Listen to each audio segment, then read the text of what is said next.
En este video vamos a solucionar esa ecuación diferencial. Observe que no escribí condiciones, al final las analizamos. Entonces, simplemente para solucionar esta ecuación diferencial, transformada acá y transformada acá.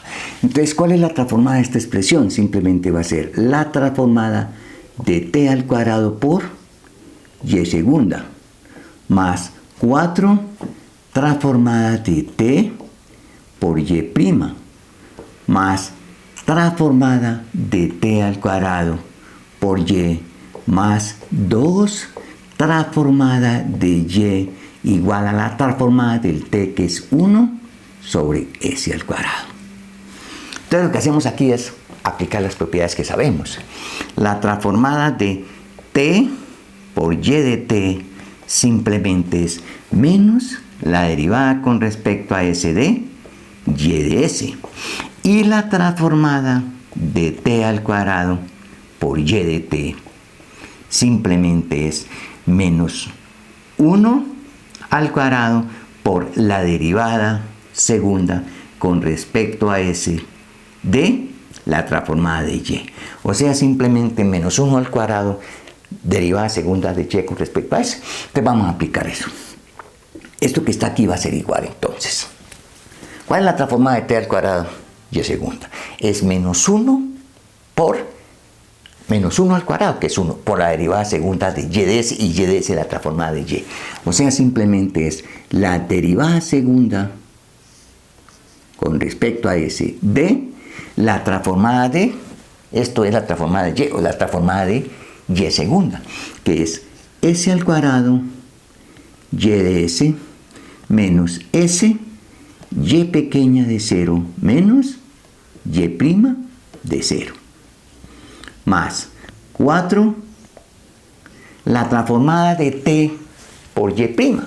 Entonces simplemente menos 4, ¿no? Entonces sería menos 4 por la derivada con respecto a s de la transformada de y prima, que es s y de s menos y calculado en 0. La transformada de t por y prima, ¿no? Menos la derivada de la transformada de y prima.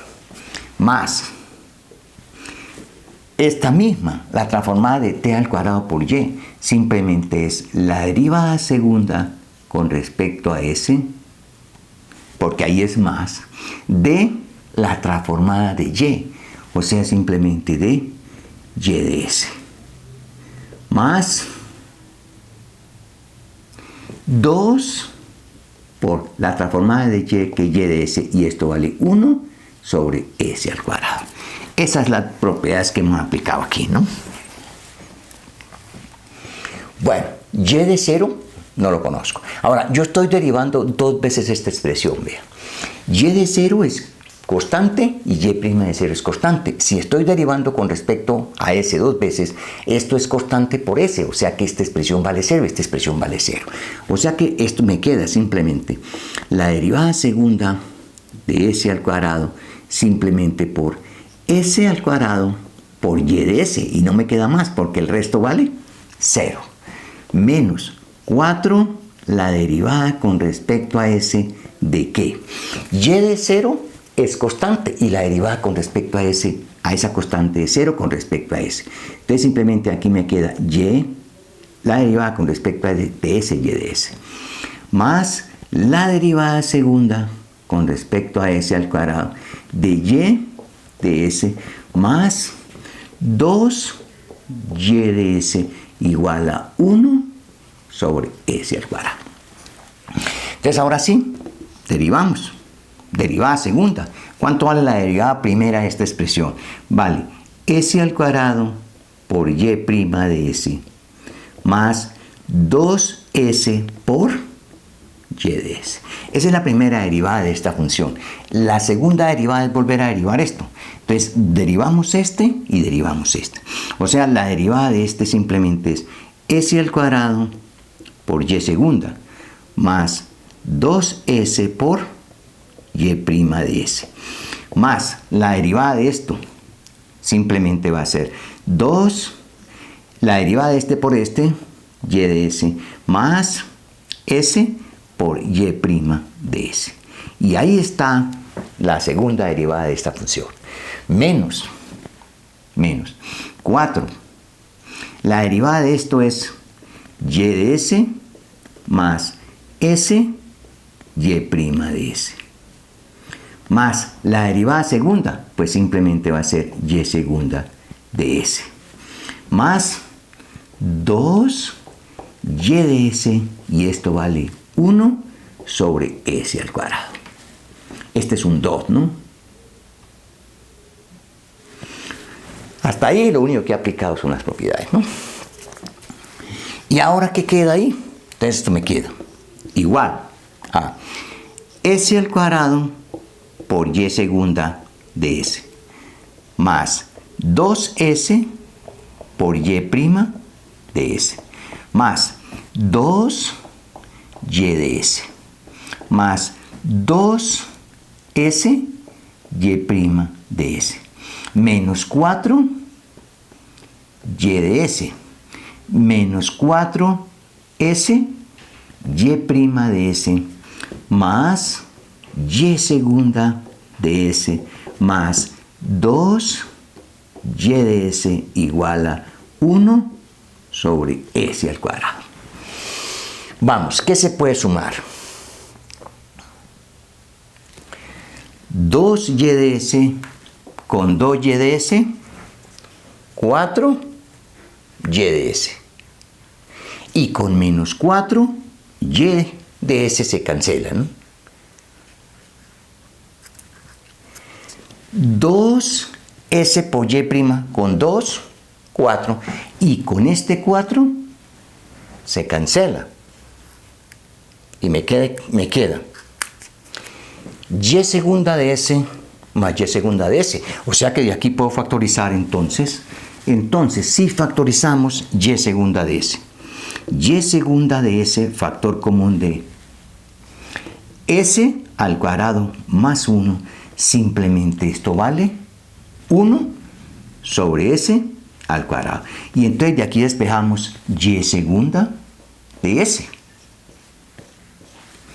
Y segunda de s vale 1 sobre s al cuadrado por s al cuadrado más 1. Y entonces vamos a seguir arriba, ¿no? Porque ahí el tablero ya se me acabó.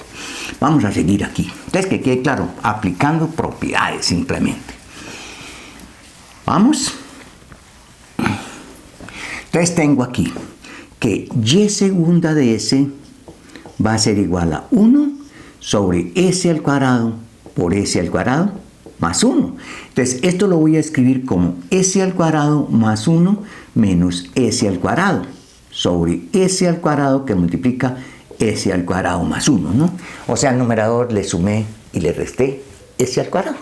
Entonces ahora esta expresión es este sobre este, o sea que me queda 1 sobre s al cuadrado, menos este sobre este me queda 1 sobre s al cuadrado más 1, ¿no?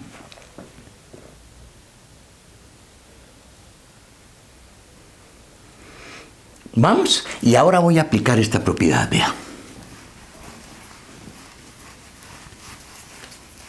Vamos a aplicar esta propiedad. La transformada de t al cuadrado por y de t simplemente va a ser menos 1 al cuadrado por y segunda de s, donde y segunda de s es la transformada de y de t, ¿de acuerdo? Entonces simplemente y segunda de s es esta, va a ser igual a la transformada. Entonces de aquí concluimos, observe, que la transformada de t al cuadrado por y de t simplemente va a ser y segunda de s. Y y segunda de s simplemente es 1 sobre s al cuadrado menos 1 sobre s al cuadrado más 1. Y entonces de ahí sacamos inversa a ambos lados. Si nosotros sacamos inversa a ambos lados, aquí me queda t al cuadrado por y de t igual a la inversa de esto, que es t, menos la inversa de esto, que es seno de t. Y entonces de aquí despejamos y de t. y de t vale t menos seno de t sobre t al cuadrado. Entonces, que quede muy claro. Si ustedes escriben aquí condiciones, tienen que tener cuidado que esto tenga sentido, ¿no? Por ejemplo, si escriben y de 0 igual 0, pues mirar a ver si es verdad que y de 0 vale 0, o y de 0 hay que mirarlo como un límite por la derecha. Por ejemplo, uno puede pensar en escribir y de 0 por la derecha igual a 0. ¿Qué significa y de 0 por la derecha? Entonces significa que el límite cuando t tiende a 0 de esta expresión debe ser 0, y si no, está mal propuesto el ejercicio. Entonces tienen que tener mucho cuidado cuando ustedes den las condiciones iniciales, que tengan sentido, ¿no? De todas formas, esta es la solución. Es la solución para las condiciones iniciales apropiadas dadas, ¿no? ¿Vamos? Es la solución de esa ecuación diferencial con unas condiciones iniciales apropiadas que tengan sentido aquí cuando ustedes la reemplacen. ¿De acuerdo? Que si, les repito, que si aquí escriben y de 0 igual 0, ese y de 0 igual 0 es 0 por la derecha. O sea, les repito esto para que no vayan a tener problemas. Aquí sería y de 0 por la derecha igual a lo que dé el límite cuando t tiende a 0 por la derecha, y lo mismo y' de 0 si es que escriben esas condiciones. Vamos, pero ahí está la solución de esa ecuación diferencial, naturalmente que tenga sentido las condiciones iniciales. Hasta pronto.